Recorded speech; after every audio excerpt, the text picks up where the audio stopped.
Hello, welcome back to another super duper wonderful amazing episode of Drams with Bams. Drams with Bams. You're very enthusiastic. I'm trying to be more positive. It's not working. So today we have two travel exclusives to go for.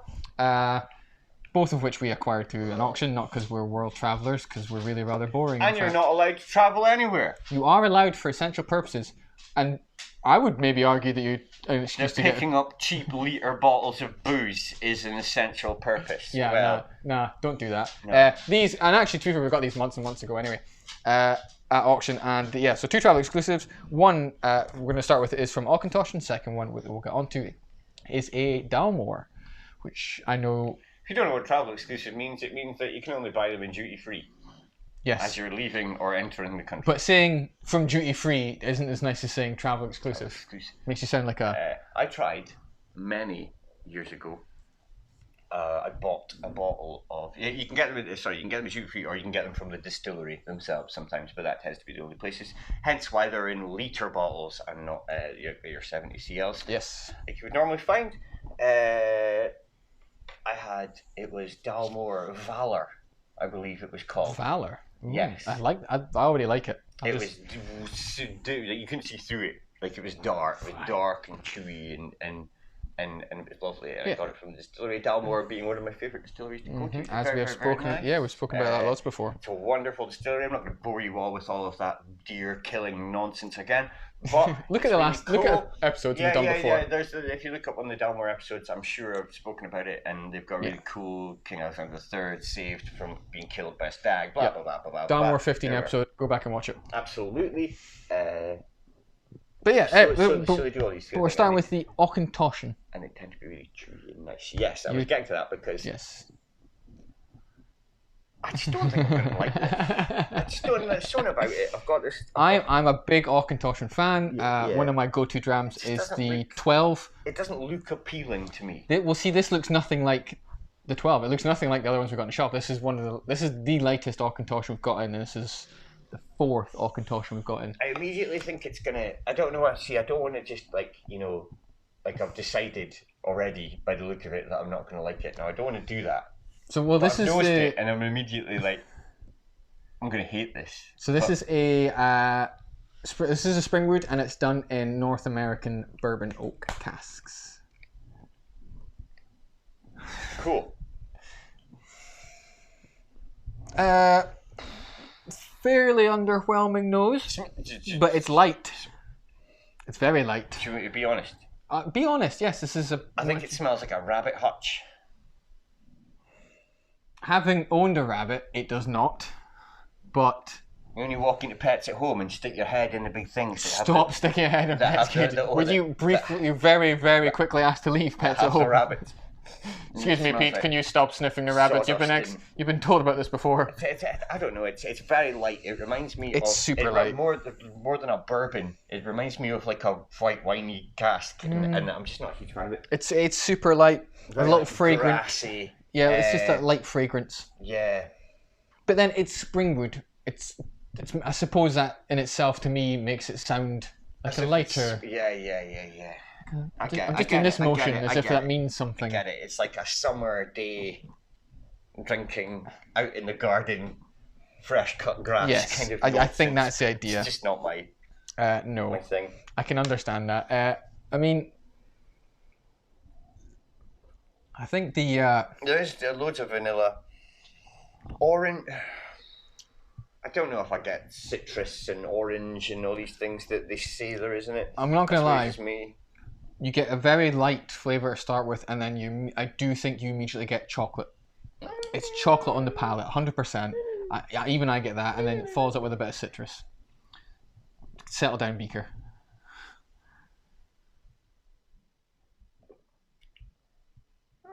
You know what I mean? It's a yeah. That's what I thought. Go a bit Beaker there.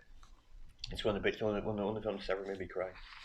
What? Muppets? Muppet Christmas Carol. Oh, it's beautiful, isn't it? See when Beaker gives Scrooge his scarf at the end? Oh yeah, just like tears. a hungry, angry baby. He's crying. It's just you. So yeah, I mean, I think it's got that odd. I think it's got that, and it's not a bitter chocolate like we've had in some other ones. It seems you know what it's that like a is? milk chocolate. I think that's a classic Auchentoshan trait. Is that bitter, like cacao kind of nib thing at the end of it? I don't find it think super all of bitter them- though. But I think all of it. I think it's more prevalent in that than it is in like a 3-wood or Yeah, 12. maybe because you go from like a lighter flavour to Absolutely, something a there's bit way stronger at way the less end there. influence Yeah. on that, so you're getting more of that the actual new mix spirit. Yeah. And it's got like I'm that not gonna lie, bitter, I really like chocolatey that. cacao.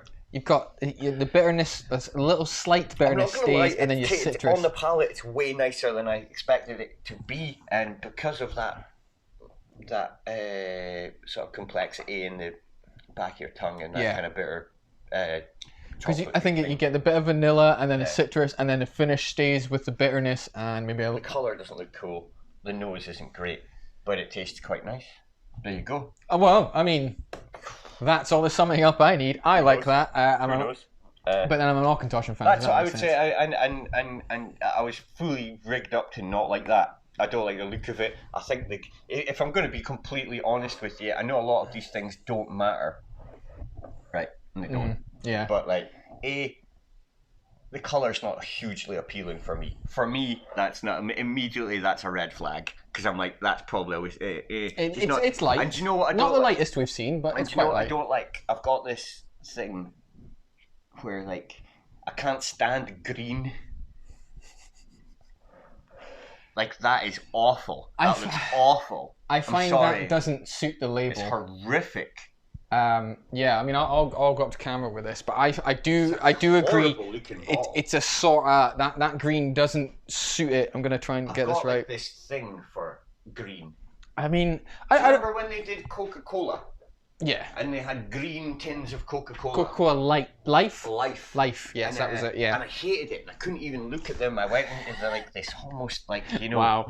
Yeah, that's a bit much. I do agree. I mean, what you're speaking about now with the cola is nonsense. But it looked like if you left it in the window, it'd go ripe and turn into a red can of Coca-Cola. You know. But like there's something. How long have you been using that joke for? Since I saw it, it's like immediately like.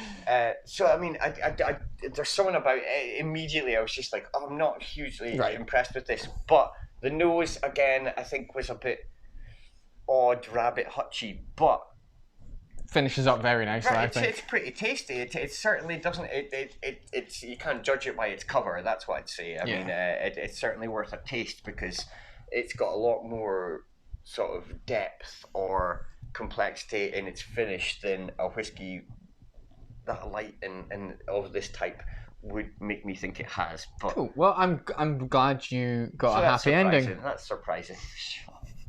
That's surprising. On to the next one.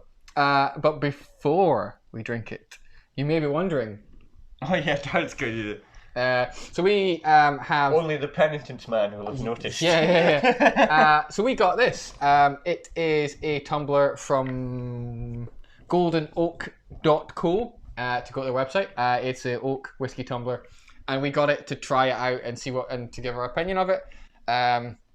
So it's not a paid promotion for anyone asks. We can say it's rubbish if we like. You were a bit questionable about it to start with. I'm going to tell you exactly what I think momentarily. Yeah, once Darren's finished. So I think it's pretty cool. I genuinely do. I think it's. We've spoken about it a good bit since we got it about a couple of weeks ago. And I think as a tasting item, not particularly useful. You can't see the color and stuff. However, I think if you're sitting down with a couple of friends and you have a few of these and you're sitting with your favorite dram, just drinking away, I think this is lovely. I think it really adds something a little special. I said to the lady who gave it to us, it's reminds me of like a quaich. It should be something like ceremonial almost. I think it's supposed to put you in mind of the barrel. I don't know. I really like it. I think it's cool. For tastings, I won't be using it. Sitting at home, drinking. Again, even it feels like it's sort of wasted just me sitting drinking at home alone. But if I'm sitting drinking with telling more about yourself there than you are about. Try and backtrack real fast. But if I'm sitting with friends and we had a couple of these and you're sitting around with like round a fireplace, sitting drinking with this, I think it fits in rather nicely. I think it looks good on I a think shelf. that has a place. If you're sitting at home drinking alone with that's classy and broody. If you're sitting at home, on the floor, straw in the ball, drinking out of a shoe, that's sort of worrying. So. Yeah, I mean, I really like it. I'm glad we got it. I'm going to keep this. It does have some upkeep because it's oak. It's sort of like a living thing. You do have to obviously get some wax and some care instructions. You can't just shove it through a dishwasher and hope for the best. It's Oh, yeah, the phone's going. My mom's phoning me. Oh, probably we'll leave that. We'll phone her back after. No, we'll phone her back. You'll phone her back. Probably. Phone's going to die. But yeah, I really like it. I'm going to sit and drink out of this a lot. I'm not going to lie. Cool. Go on then. Do you want me to tell you? Yeah, go on then. It's just about fairness. Initially, I was like, nah, this is going to be weird and it's going to affect the taste of your whiskey. Now, I'm not entirely sure that it doesn't, but the more that I've tried it. So initially, I was like, you've still got some in it. I've not drank it yet. We haven't done the tasting. Alright, cool. I was like, it's a bit thick. Oh, I'm going to hold it up. Around the rim for me to drink from. And wait, hold it up. I'm looking at it. Yeah. But the more I try it, I quite like it. And do you know why? It's because it reminds me of the Holy Grail from Indiana Jones. That's a carpenter's cup.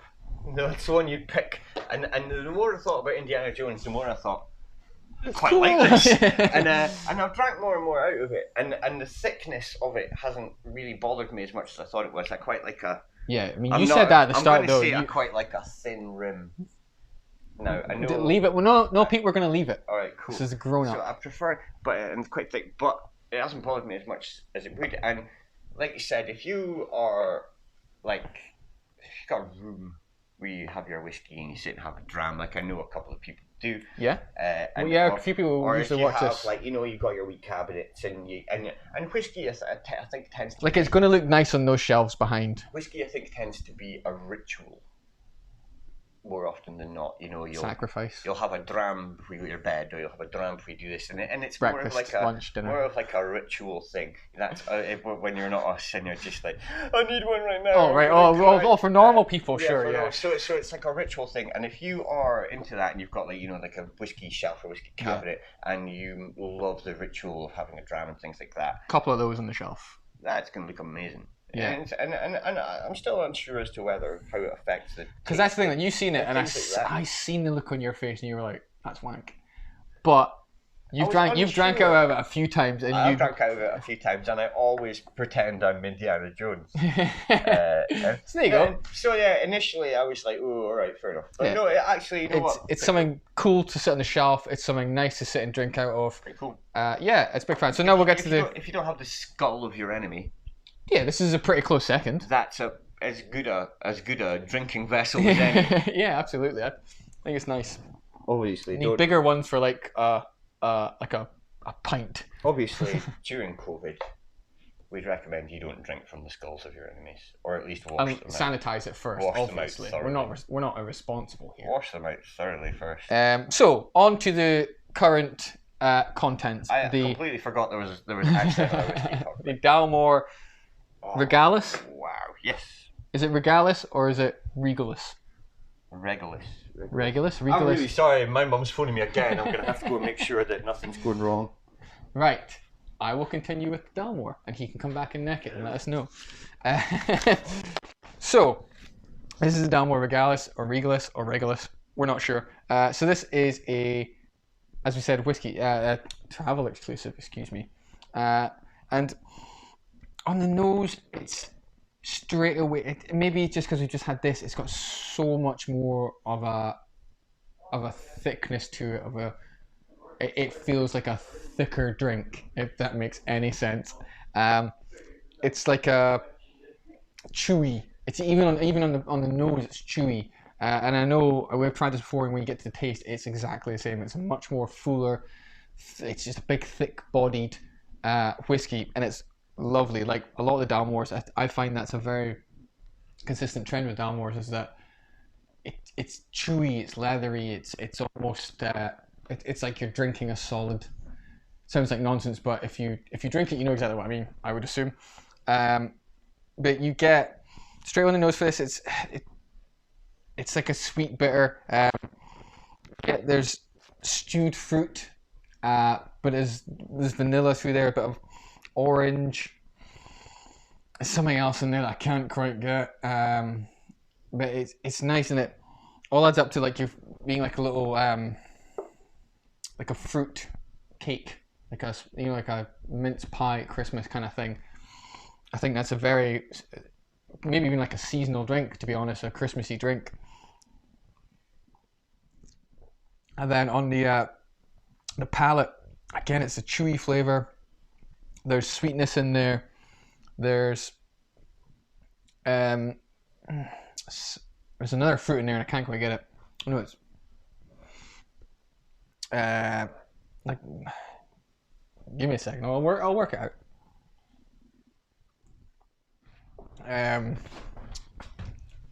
Blackcurrant, Pete. Blackcurrant. I think so. In what? In the end of this. I'm very sorry about that. It's alright. Is your mum alright? Aye, she's alright.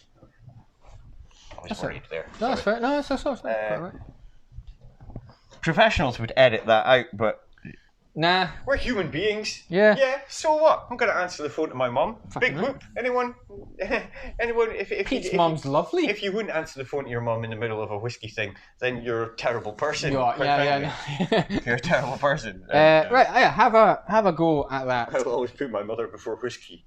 It's one of the 3 or 4 things that you put before whiskey. Wow, that is like raisins and stewed fruits and Christmas cake and just. Nice. Were you listening? Or did No, you... we've both got the same thing written down. No, but like it's not what's actually written down. Oh, like, Knob. hey mate. You want some of the stewed fruit? He Uh, was sneezing it, to be fair. I wouldn't put that near him. It is. There's definitely loads of that. Sherry. I had said it's sort of a It's a thing through Dalmores. It's chewy, it's leathery, it's solid. But it's actually a lot lighter than some Dalmores I've come to know. Like say 15s are really deep, whereas that is. It's got a surface. It's got a facade of depth, but like once you get right in there, it's not quite as complex as maybe some of the other Dalmores. Yeah, I agree with that, but I think it's still got that. You've taken a bite out of it.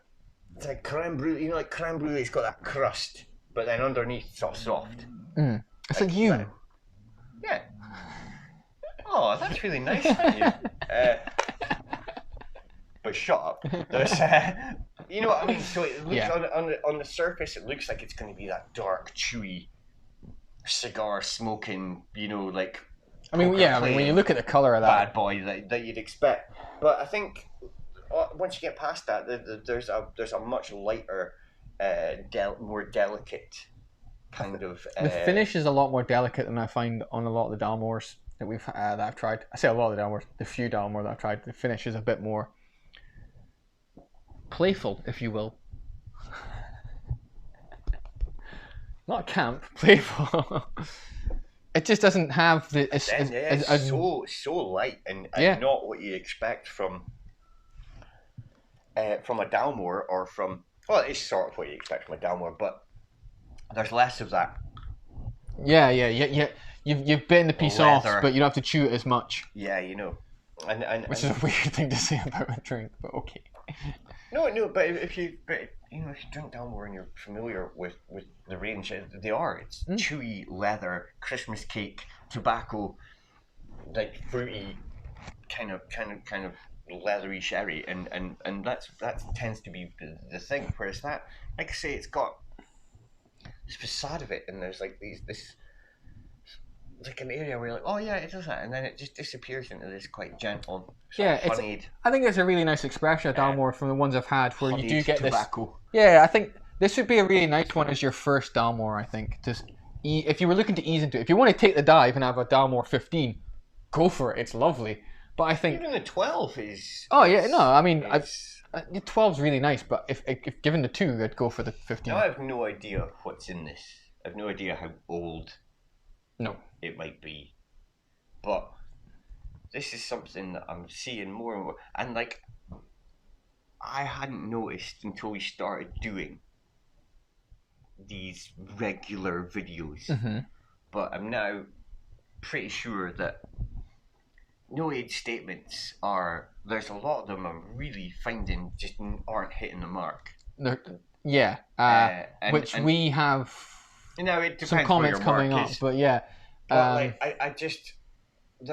I'm finding that. I mean, we tried one. I won't say what it was because it's upcoming for another thing, but it was a little disappointing. But if you go back to one of the previous tastings we have done through the bar, and it really there was a no age statement and a 12-year-old, and it really hit home, like just the difference in complexity and depth of flavour to a fully matured, in 12 years old, to a no age statement kind of which cask is maybe finish. like 8-year-old. And I can't help but find that these no age statements it's almost like a flash in the pan of flavour. There's like they want it to be, and they hit you and it disappears immediately, and then there's nothing, and which is all right, I guess, and it just depends what you're looking for. But when you put it up against, like, say, a 12-year-old fully mature, the harmonies that come off of these, the harmonizing notes, so much more complex, and then the deep one and lovely, and rather than these bang little bit of flavor and then nothing. And I'm noticing that a lot more now. The one I'm speaking about, and I still won't say it because we will deal with it in a future thing.